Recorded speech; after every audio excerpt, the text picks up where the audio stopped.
नमस्कार मित्रों। जय श्री राम, जय श्री महाकाल। आज फिर पुनः हम 13 विभाग पर आज से चर्चा करने वाले हैं, जिसमें अब हम आचार्य श्री रंजन प्रसाद पटेल जी से जानना चाहेंगे कि अभी तक आप हमें चाइनीज पद्धति, कोरिया पद्धति से हमें एक्यूप्रेशर का उपचार बता दिया है जी। तो क्या आपने भारतवर्ष में भी कोई एक्यूप्रेशर जैसी कोई या इलाज से संबंधित या अन्य कोई प्रथाएं हैं जो प्रचलन में? बहुत बढ़िया, बहुत सुंदर प्रश्न है आपका जी। और ये जिज्ञासा का विषय है और होना चाहिए जी। भारत को वैसे भी ज्ञान का केंद्र प्रारंभ से कहा गया है और ऐसा नहीं है कि हाँ एक्यूप्रेशर नहीं थी जी। एक्यूप्रेशर थी, है और रहेगी जी। और कलर एक्यूप्रेशर भी और एक्यूपंक्चर तीनों रूप आज भी विद्यमान हैं। लेकिन कारण क्या हुआ है कि हमारे यहाँ एक्यूप्रेशर उपचार जैसी कोई व्यवस्थित पद्धति कहीं प्राप्त नहीं हो रही है। उपचार पद्धति एक सिस्टमेटिक, कोई पद्धति का एक सिस्टम होता है ना, उस पर बाकायदा एक तरीके से प्रशिक्षण दिया जाता है, उस पर रेगुलर हाँ, मतलब एक प्रशिक्षण होता है, उसका एक सिलेबस होता है ना, और उसको एक नियम के तरीके सीखा जाता है, उसी से प्रयोग किया जाता है। लेकिन ऐसा कहीं अभी, क्योंकि मैंने एक जिक्र किया था कि आयुर्वेद में मर्म बिंदु छेदन जैसा मैंने नाम सुना है, क्योंकि मैं आयुर्वेदाचार्य नहीं हूँ अब उसमें, लेकिन मर्म छेदन बिंदु होती होगी, लेकिन मर्म छेदन चिकित्सा जैसा कोई भी मुझे वही कोर्स ऐसा सुनने को नहीं मिला है। लेकिन परंपराओं के रूप में हमारे यहाँ एक्यूप्रेशर, एक्यूपंक्चर ये दोनों पहले से विद्यमान है। इस पे मैं कुछ बिंदुओं पर प्रकाश डालूंगा। सर्वप्रथम अपन रंग एवं गहनों के आधार पर समझते हैं।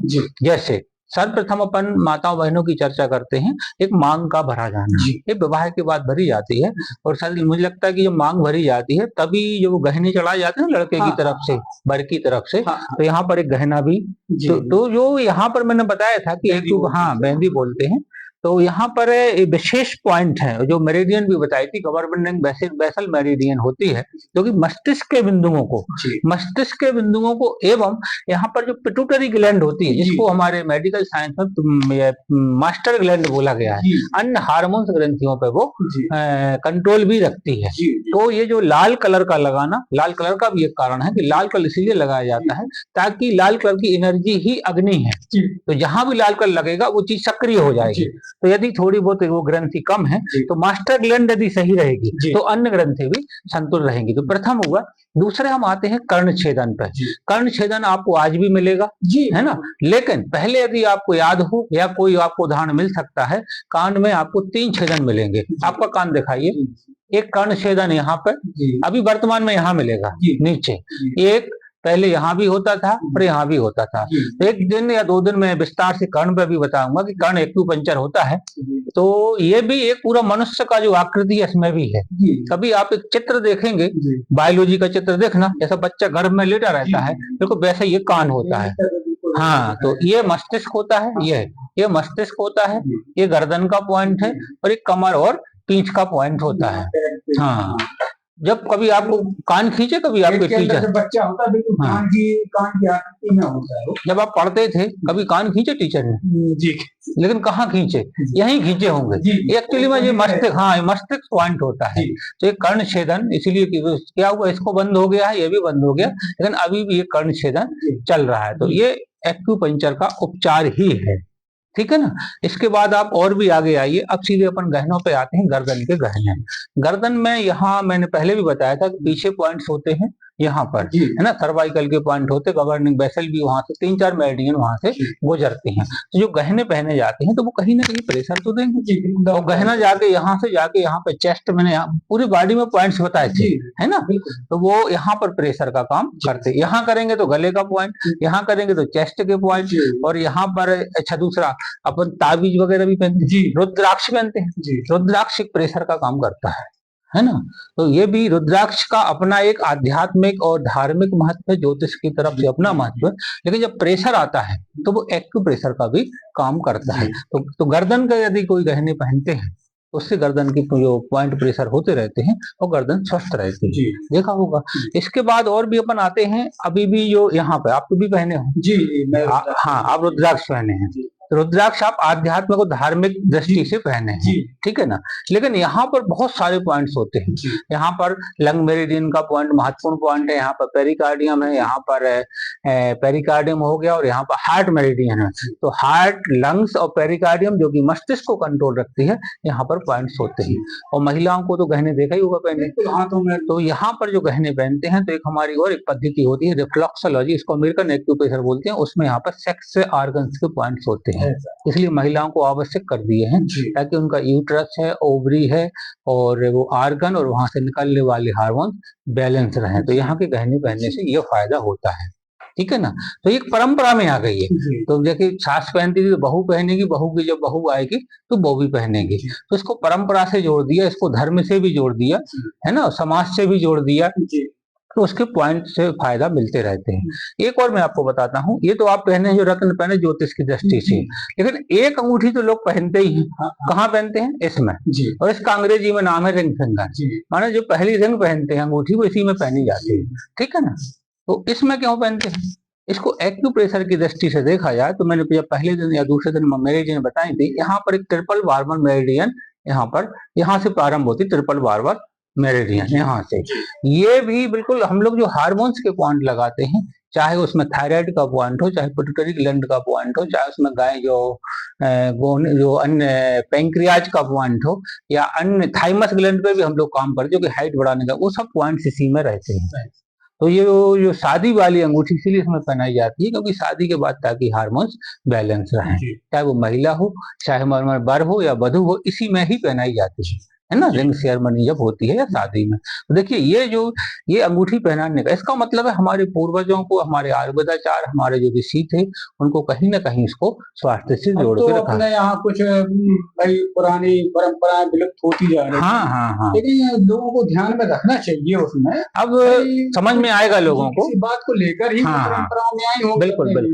दूसरा और मैंने देखा है कि यहाँ भी पहले हमारी जो राजस्थान में जो महिलाएं हैं, उनको बांके कुछ बोलते थे, तो हाथी दांत के जो कड़े हैं वो यहाँ से यहाँ तक पहनती हैं। हाँ। तो एक ये हो गया, है ना। तो एक ये कारण यहाँ का भी फायदा होता है, यहाँ पर भी मेरिडियन गुजरते हैं जो कि हमारे हाथ को स्वस्थ रखते हैं। एक ये कारण ये हो गया। और मुझे लगता है सर लोहरगढ़िया जो प्रजाति होती है, हाँ, लोहरगढ़िया, लोहा कुड़े, वो इतनी मेहनत करते हैं, तो कहीं ना कहीं ऐसा बिल्कुल मुझे लगता है उनके बिल्कुल निश्चित रूप से वो यहाँ से कवर करते हैं। तो एक हो सकता है वो अग्नि का प्रकोप हो, एक वो, लेकिन कहीं ना कहीं से वो एनर्जी देती होगी, और अनुभव के बाद ही वो फिर बाद में परंपरा बन जाती है। जब अनुभव करता ना व्यक्ति तो परंपरा बन जाती है। तो अभी हमने देखिए सिर के गहने, कान के गहने, अच्छा नाक में भी पूरी बॉडी के पॉइंट्स होते हैं। हाँ, यहाँ भी पॉइंट होते हैं नाक में। कभी मैं नाक पे भी बात करूंगा कि नाक के कौन से पॉइंट दबाने को क्या फायदा होता है। अब हम चलते हैं कमर पे। कमर पे भी महिलाएं पहनती थी करधनी, पहनती थी ना। एक करधनी को उदाहरण दीजिए, करधनी यदि तो आज की महिलाएं जो नहीं पहनती वो क्या पहनती है? डॉक्टर के द्वारा बताया हुआ कमर का पट्टा। तो जो करधनी पहनेंगे यदि, तो उससे क्या होगा, कमर जो है ना कसी रहती है। कमर जब कसी रहेगी ना, हमारे बुजुर्ग जैसे बताते हैं, जैसे बच्चे वो काला धागा भी बांधते हैं कमर। हाँ, काला धागा बांधते थे। तो काला धागा का एक कलर होता है, तो आपने बड़ा गूढ़ विषय है जी, ब्लैक धागा। और ये मुझे लगता है शादी के पहले पहना जाता था। हाँ, तो बच्चे उसके बाद क्या, बहुत बढ़िया। तो लाल कलर होता है वो एनर्जी देता है, और काला कलर एनर्जी को कम करता है। समझ रहे हैं आप? तो विवाह के पूर्व जो सेक्स की जो इच्छाएं होती है वो थोड़ी संतुलित करने के लिए ये लोगों को पता नहीं होगा, उसको अंधविश्वास से जोड़ दिया। देखिए मनुष्य उसमें कंट्रोल के लिए वो काला धागा पहना जाता है, समझ रहे हैं ना। उसका कारण काला रंग एनर्जी को एब्जॉर्ब करता है। हमारे इसमें जब एनर्जी कम करना हो तो काला रंग लगाते हैं, एनर्जी बढ़ाना हो तो लाल रंग लगाते हैं, है ना। तो उसकी जगह लाल पहना दिया जाए तो समस्या बन सकती है। तो कमर का मैंने बताया करधनी पहनते थे। पुरुषों को आप देखिएगा धोती जो पहनते थे, तो धोती पहनते भरने तो बहुत कड़ी गांठ लगाते थे, उसको कमर कसना जिसे बोलते थे। कमर कसना का मतलब होता है जब युद्ध में जाते थे लोग ना, तो जब टाइट रहेगी ना तो स्वस्थ रहेगी और एनर्जी। हाँ, तो ये क्या हो गया। इसके बाद आप पैर ऊपर रखिए, थोड़ा सा स्टूल पे भी रख सकते हैं। अरे ऊपर रखिए ऐसे। यहाँ पर भी गहने पहने जाते हैं। हाँ, यहाँ महिलाएं पायल पहनती हैं, और राजस्थान में कोई मोटे मोटे कड़े भी पहनती है, कड़े पहनती हैं, हमारे यहाँ पर टोड़र पहनते थे, उसी को टोड़र पहनते थे, और उसकी कोई वैरायटी तो जो जिसकी जैसी व्यवस्था, कोई हैवी पहनते थे, और इतने हैवी मैंने देखा कि निशान बन जाते थे। वहां पे यदि पहना जाए तो वहां पे सेक्स ऑर्गन्स जो होते हैं, यूट्रस ओवरी के पॉइंट्स होते हैं, एड़ी के भी पॉइंट्स होते हैं, वहां पर पंजे के पॉइंट्स होते हैं, वहां पर कमर के भी पॉइंट्स होते हैं। उन पॉइंट्स पे मैं एक एक पॉइंट पे चर्चा करूंगा। तो ये एक सिस्टम है, समझ रहे ना?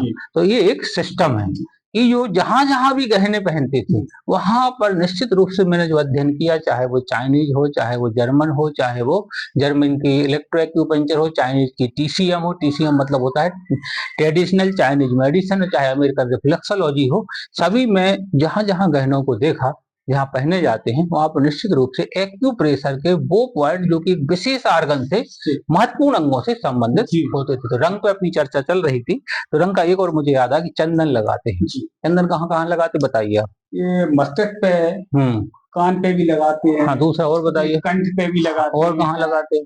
और हाँ, यहाँ भी लगाते हैं।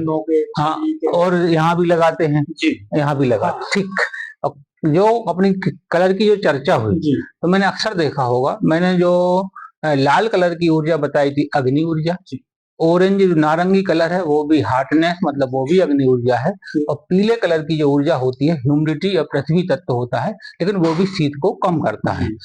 यहाँ पर चंदन लगेगा, एनर्जी देगा, है ना? यहाँ पर थर्ड आई इसको बोलते हैं। शिव जी का जो तीसरा लगाते हैं तो कहीं ना अपन प्रेशर भी देते, प्रेस भी करते हैं। हम दोनों काम एक साथ करते हैं, एक्यूप्रेशर भी करते हैं और कलर थेरेपी भी करते हैं। तो यहाँ पर जब कलर लगेगा लाल वाला तो यहाँ की एनर्जी बढ़ेगी, है ना? और एनर्जी इसे बोलते हैं तीसरा नेत्र। तीसरा नेत्र का मतलब जो हमारे एक अंतः चक्षु है, इससे हमारा कॉमन सेंस जागता है, वो एक्टिव रहता है। कान में आप लगाते हैं, कान कोई बात आ गई अभी ब्रेन का पॉइंट है ना? ईयर एक्यूपंक्चर के हिसाब से ये ब्रेन का, फिर यहाँ पर ब्रेन एक्टिव रहेगा। यहाँ लगाएंगे, यहाँ पर यहाँ की गर्मी जब बढ़ेगी, गर्मी बढ़ेगी तो कोल्ड की प्रॉब्लम है वो नहीं होगी। यहाँ पर लगाएंगे तो दोनों फेफड़े, यहाँ फेफड़े और हार्ट का पॉइंट होता है जिसको CV17 बोलते हैं, कंसेप्शनल वेसल 17 पॉइंट है।